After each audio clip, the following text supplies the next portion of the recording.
My wife joked, "He's so terrible in bed, it's practically painful," right in front of 8 friends at our anniversary dinner. I let her finish mocking me until one of them grinned and said, "He's actually pretty amazing with his hands." Imagine sitting there, smiling politely, as your own wife publicly tears you down, making you the punchline in front of all your friends. Now, imagine doing that while knowing, deep down, she's been harboring a far deeper, more devastating secret. What the hell would you do next? My name's Joey, and my life got flipped upside down a few weeks ago. Phoebe and I had been married for 5 years. I'm a firefighter/EMT here in Denver. She's a senior project manager at a big architecture firm. We came from different worlds, but I honestly thought we made it work. Or maybe I just hoped we did. Last Saturday was our anniversary. Phoebe insisted on this big, fancy dinner at one of those bougie rooftop restaurants downtown. Not my scene, but she wanted to celebrate and, honestly, network with her college friends. 8 of them showed up, this tight-knit group of successful, competitive people. You know the type, always subtly one-upping each other about careers, money, relationships. Dinner started out fine. Good food, decent conversation. But then Phoebe got into the martinis. Around her third one, she shifted. Suddenly, she was in full stand-up comedian mode, and I was the punchline. It started small, harmless jabs about me not being able to figure out the espresso machine or needing GPS to find anything in Target. Everyone laughed, I can take a joke. But then, she went there. "You know what Joey is really good at," she announced, her voice dripping with mock sweetness. "Putting out fires." She paused for effect, grinning. "What he's not good at? Keeping any fire going at home, if you catch my drift." The table went quiet for a second, then nervous laughter rippled through. My blood ran cold, but I kept my face blank. She kept going. "Seriously, the man has 2 speeds in bed, trying really hard, and oh, that's it. He's so bad in bed, it's almost painful." More laughter, but now you could feel the discomfort in the room. I just sat there. I didn't react. Didn't turn red. I just processed it. Then came the kicker. He watches more YouTube tutorials about it than he actually does with me. I swear, one day I'm going to find him taking notes. That's when Tessa spoke up. Tessa, an interior designer, was part of Phoebe's group, but we'd worked together for 3 months last year, renovating homes for fire victims. She put down her wine glass, looked directly at Phoebe, her eyes sharp. "That's funny," she said, her voice clear and calm. "Because Joey worked side by side with me for 3 months straight, and I've never met anyone more attentive, patient, and skilled with their hands." The table went dead silent.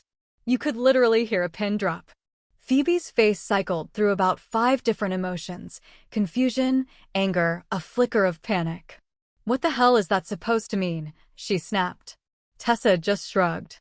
"I'm talking about restoration work.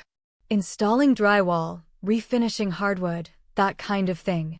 But if you want to interpret it differently, that's on you." The silence returned, heavier this time. Everyone was looking between Phoebe, Tessa, and me. And I still didn't say a single word. I just stood up, placed my napkin on the table, and walked out. I didn't go home that night. I crashed at the firehouse. My phone blew up. 21 texts from Phoebe, ranging from "WTF was that?" to "You're being ridiculous," to "We need to talk now." I didn't respond to any of them. Here's the thing. That humiliation at dinner? It wasn't the worst part. Not by a long shot. The worst part was what I'd been dealing with for the past year, the reasons that led me to just sit there and take it. Phoebe had spent our entire marriage making it clear that my job wasn't good enough. I didn't make what she made. I couldn't provide the lifestyle she wanted. When friends asked what I did, she'd say first responder instead of firefighter, like she was embarrassed. She worked hybrid, 3 days a week from home, but somehow I was the one doing all the housework, all the cooking, all the errands, because my 24-hour shifts were just sitting around waiting for calls. And for the past 6 months, she'd been taking these Portland project trips every other Thursday, overnight stays. But here's what made my stomach turn. About a week before our anniversary dinner, I was taking out the trash and found a crumpled hotel notepad at the bottom of the bin. Someone had written RM47. MM plus K with a heart. MM are her initials, Phoebe Mitchell. K is Kevin, her direct supervisor. I didn't confront her. I started documenting. Flight records, she'd been flying out to Portland, but so had Kevin. Always the same flights. Call logs on our phone bill, hours of calls to his number, late at night. And 2 weeks ago, our Ring camera caught Kevin showing up at our house at 11 p.m. on a Tuesday when I was on shift. Phoebe let him in. He left at 2 a.m. So, when she humiliated me in front of her friends, I just sat there. My mind was reeling, thinking, you're cheating on me with your married boss, you're using company money, and you have the audacity to mock me publicly? I'd already talked to a lawyer. Colorado is a no-fault state, but the house is in my name from before we got married. I was just waiting for the right moment to make my move. Tessa texted me the next morning. I'm sorry if I made things weird. But after you left, Phoebe told everyone you don't know how to make a woman happy. I couldn't sit there and let her do that. I didn't know if Tessa was defending me or if there was something else behind it. Right then, I didn't really care. I just needed to figure out my next steps. Update 1. 4 days later. Holy. Okay, things have moved fast, and not in any direction I expected. I didn't go home after that dinner. I stayed at the firehouse for 3 days straight, picked up extra shifts, slept in the bunk room. Phoebe sent 52 more texts over those 3 days. The tone shifted from angry to panicked to downright manipulative. Still, I didn't respond. Tuesday morning, I got a message from an unknown number. Turns out, it was someone who works at Phoebe's firm. For their protection, I won't say more than that, but they sent me 3 things. First, photos of Phoebe and Kevin at an art gallery opening 2 weeks ago, the night she told me she was working late. They're dressed up, drinking wine, and in one photo, his hand is on her lower back in a way that is definitely not professional. Second, a forwarded email chain, anonymized, showing Kevin booking hotel rooms in Portland as client meetings charged to the company account. But there's no client, just internal notes that say plus KD site visit. Third, a heads up, Kevin's wife doesn't know, but people at work are starting to talk. Thought you should have this before it blows up. I forwarded everything to my lawyer immediately. She called me within an hour. Joey, this is better than I expected. If Kevin is using company funds for personal travel, that's fraud. If Phoebe was party to it, she could be implicated too. And if his wife finds out. She paused. This changes everything about how we approach your divorce. Don't do anything yet. Let them make the first move. Wednesday, I finally went home to grab some clothes. Phoebe was there. She'd clearly been crying. The second she saw me, she started in. 3 days, Joey. 3 days you ignore me. After your friend embarrassed me at my anniversary dinner. I just started packing a duffel bag. She followed me to the bedroom. Say something. Defend yourself. Explain why Tessa felt the need to humiliate me. I stopped. I looked at her. Really looked at her. You want me to defend myself? I asked, my voice flat. Against what, exactly? Against you telling 8 people that I'm inadequate? Against you making our sex life a public joke? It was funny, Joey. It was a joke. Everyone was laughing. Everyone was uncomfortable, I corrected her. There's a difference. She started crying again. Not a soft cry, but a ragged, self-pitying wail. I can't believe you're doing this over a joke. You're ruining our marriage over a stupid joke. I zipped up my bag. I'm not the one who ruined anything, Phoebe. Then I left. I didn't elaborate. I didn't bring up Kevin. I just left her standing there. Now, here's where it gets interesting. And honestly, this is the part I'm still trying to process. Thursday morning, I got a call from Tessa. Joey, I need to tell you something, and you're probably going to think I'm crazy or overstepping, but here it is. Phoebe has been telling people for months that you're not present in the marriage, that you don't satisfy her needs. She's been laying groundwork to make you look bad for a while now. I asked how she knew this. Tessa explained that she's part of a group text with some of the women from the dinner. After I left, the chat exploded. Most people were shocked at what Phoebe said, but 2 of them apparently weren't surprised, because Phoebe had been venting about me for months in private conversations. She's been crafting a narrative, Joey, Tessa said softly. Like she's preparing people to take her side when something happens. That hit me like a truck. Friday afternoon, my lawyer called again. Something happened. Kevin's wife just hired a divorce attorney. Word is she found hotel receipts. This is going to come out fast. And when it does, Phoebe is going to panic. And sure enough, Friday night at 9 p.m., Phoebe showed up at the firehouse. Mascara running, hyperventilating, the whole 9 yards. My captain, bless his patience, let her in because she was causing a scene in the parking lot. She grabbed my arm, her grip desperate. Joey, something happened at work. There's an investigation. People are saying things about me and Kevin. I need you to tell them we're solid, that our marriage is strong. Please, you have to help me. I gently removed her hand from my arm. Help you with what exactly? There are rumors about me and Kevin. His wife is upset. The company is asking questions. If they think I was involved in anything inappropriate, I'll lose everything. Involved in what? I pressed, my eyes locked on hers. She looked panicked, realizing she was saying too much. Just office politics. Nothing real, but you know how it looks. I need you to vouch for me. Tell them our marriage is fine. Our marriage. I looked at her, dead in the eyes. You mean the marriage where you slept with your boss for 6 months and then humiliated me in public? She went completely pale. How did you? Ring camera, I listed off, each word a hammer blow. Phone bills. The hotel notepad I found in our trash. The Portland trips you took on the same flights as Kevin. Should I keep going? She started shaking. Joey, please. I made a mistake. I'll end it. I'll do anything. Just don't. Don't what? I finished for her. Don't divorce you? Don't tell the truth if someone asks? Don't let you face consequences? My captain was standing nearby, clearly uncomfortable, but also clearly Team Joey at this point. He stepped in. Ma'am, you need to leave. This is a workplace. Phoebe looked at me one more time, mascara streaked, desperate. I love you, Joey. I didn't respond. She left. I went back to the bunk room and just sat there for a while. Guys, I don't know what I'm feeling right now. Part of me feels vindicated. Part of me feels sick. Part of me is still processing that the woman I married, the woman I thought I'd spend my life with, has been systematically dismantling our marriage while making me look like the villain to everyone we know. My lawyer says to sit tight. Let the HR investigation play out. Let Kevin's divorce play out. Don't engage with Phoebe unless it's through lawyers from here on out. Tessa texted again this morning. I heard she showed up at the firehouse. Are you okay? I don't know how to answer that question yet. More updates coming. I think the worst is still ahead. Update 2, 10 days later.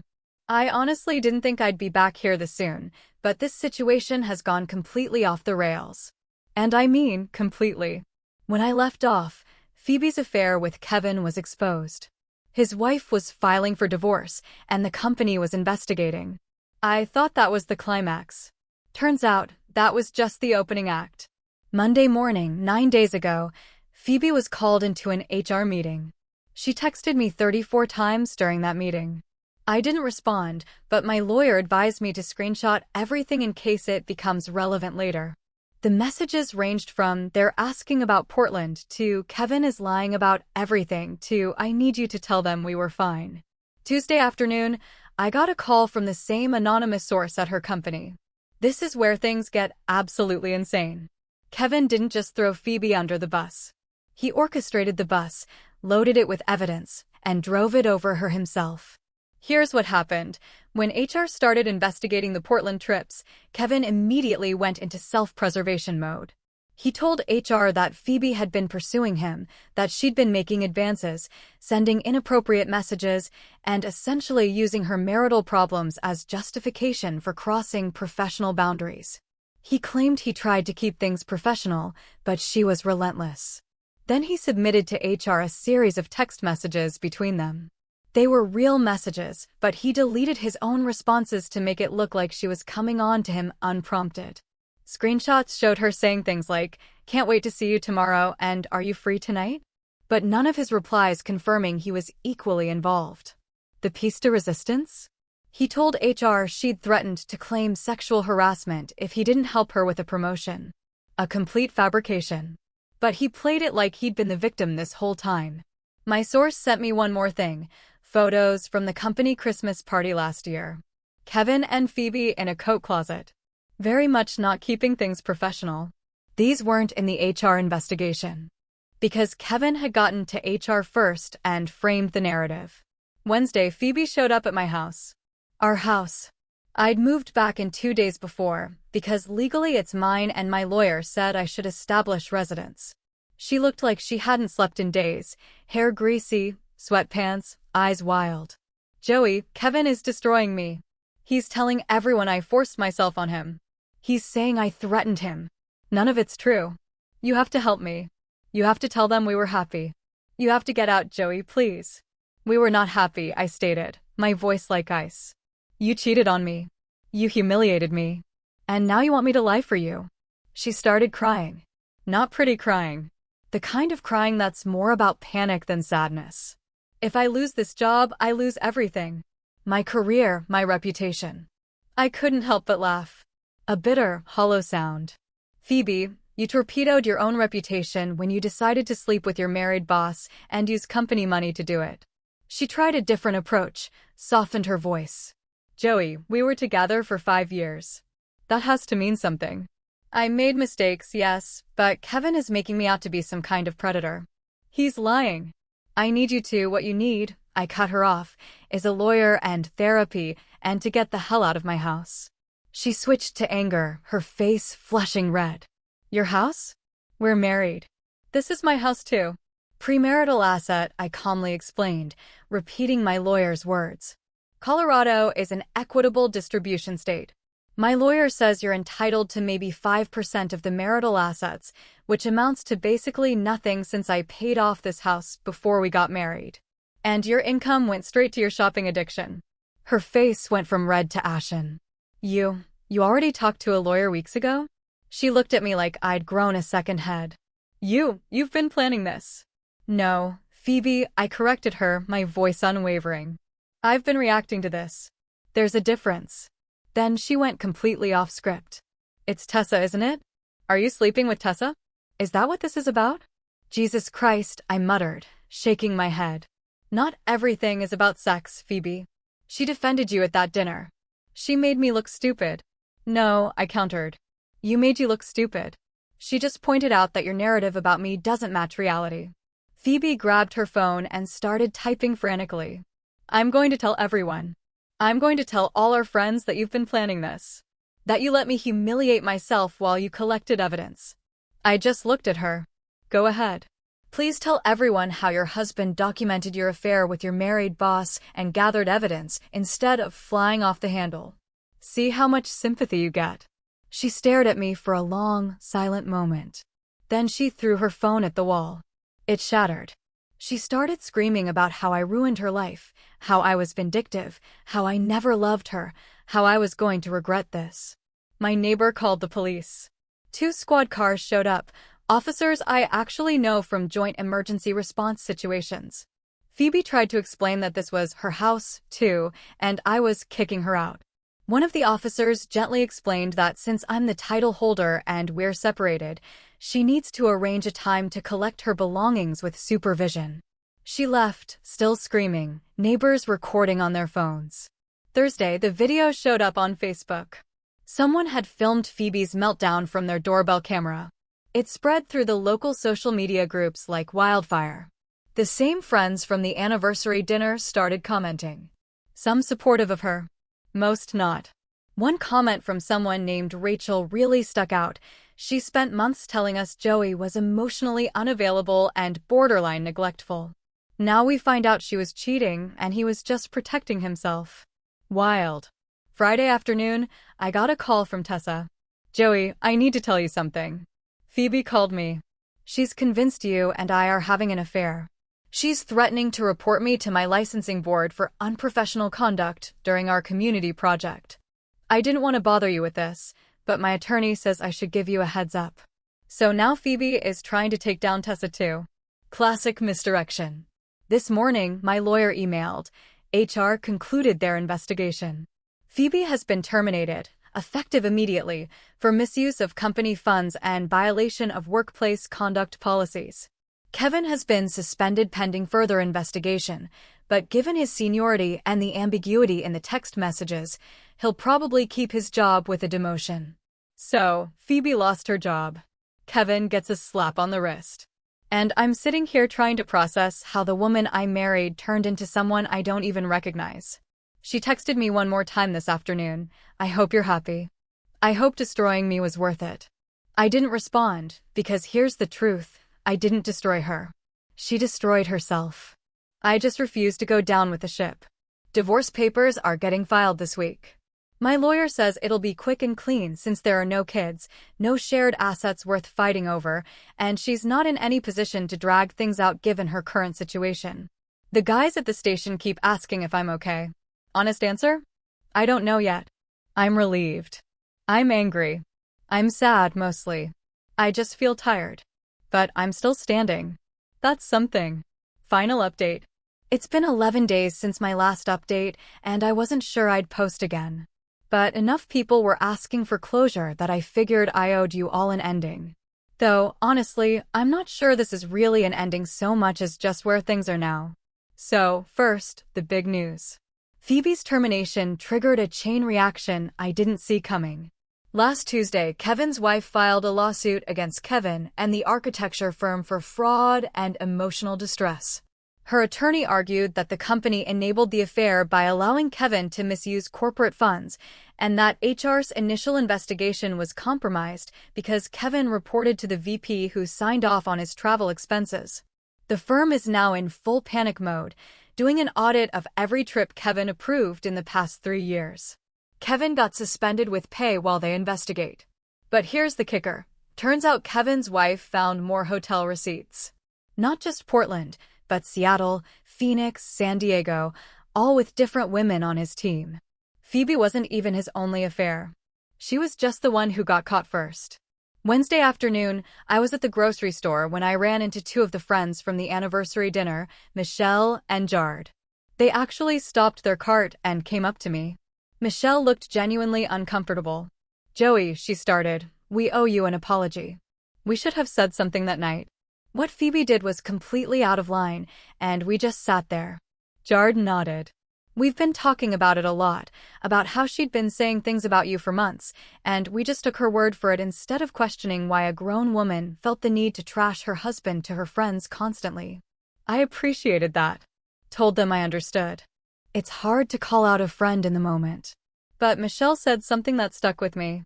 "The thing is," she said, "she never talked about the good parts of your marriage, just the complaints." And that should have been our first clue something else was going on. Friday, I got a message from Tessa. "Coffee this week? I'd like to talk." We met up Saturday morning. She looked nervous. Kept stirring her latte without drinking it. "Joey," she began, "I need to be honest with you about something. When I defended you at that dinner, it wasn't entirely altruistic." She took a breath. "I've always thought you were different from other guys. Thoughtful, genuine. And working with you on that renovation project, I don't know. I saw how hard you work, how much you care about helping people. It made me angry seeing her treat you like that." I didn't know what to say. She continued, "I'm not trying to make this weird. I'm not expecting anything, but I wanted you to know that if you ever wanted to grab coffee again, or dinner, or just talk, I'd like that." Part of me saw that coming, part of me didn't. I told her the truth. "Tessa, you seem like an amazing person, and I appreciate what you did at that dinner more than you know. But I need to figure out how to exist as just Joey for a while. Not Joey the husband. Not Joey who got cheated on. Just me." She smiled, genuinely. "That's probably the healthiest thing I've heard anyone say in a long time." "Rain check." "Rain check," I replied. The divorce is moving fast. Phoebe signed without contesting anything. My lawyer said she probably knows she has no leg to stand on, especially since she's unemployed now. The settlement is basically she gets 5% of our joint savings, around $3,800. She keeps her car. I keep the house. Clean split. She has 30 days to collect all her belongings. She sent me one final text last week. "I'm sorry for all of it. I know you won't believe me, but I am. I didn't respond. Not because I'm trying to be cruel, but because there's just nothing left to say. 2 days ago, I got promoted to captain. I'd applied for it 6 months ago and honestly forgot about it with everything going on. The chief called me into his office and told me they'd been watching my performance, my leadership during calls, and how I handled personal adversity with professionalism. The promotion comes with a 15% raise and a more flexible schedule. This morning, I went for a run through City Park. It's something I used to do every Sunday before Phoebe and I got together. Somewhere along the way, I'd stopped. As I was finishing my loop, my phone buzzed. Text from my brother, David, who lives in Boulder, heard about everything through Mom. Coming down this weekend. We're playing basketball and you're going to tell me the whole story. It's funny how the people who matter show up when things fall apart. I've been sleeping better, eating better. The house is quiet, but it's a peaceful quiet, not the tense silence that used to fill it when Phoebe was home, but mentally somewhere else. I'm thinking about getting a dog. Maybe starting that woodworking hobby I always talked about. Last night, I was looking through old photos on my phone and came across one from our wedding. Phoebe smiling, me smiling, both of us convinced we were building something permanent. It didn't make me angry or sad. It just made me think. Sometimes people aren't who they pretend to be. And sometimes the kindest thing you can do for yourself is accept that and move on. Kevin apparently moved to Austin. Fresh start, I guess. His wife got the house and primary custody of their kid. Phoebe is bartending at some place downtown while she figures things out. I heard through the grapevine she's already dating someone she met there. Good for her. Someone asked me in DMs if I regret staying quiet that night at the restaurant instead of defending myself. Honest answer? No. Because staying quiet wasn't weakness. It was control. Phoebe was banking on me reacting, on me making a scene, on giving her ammunition to paint me as the volatile one.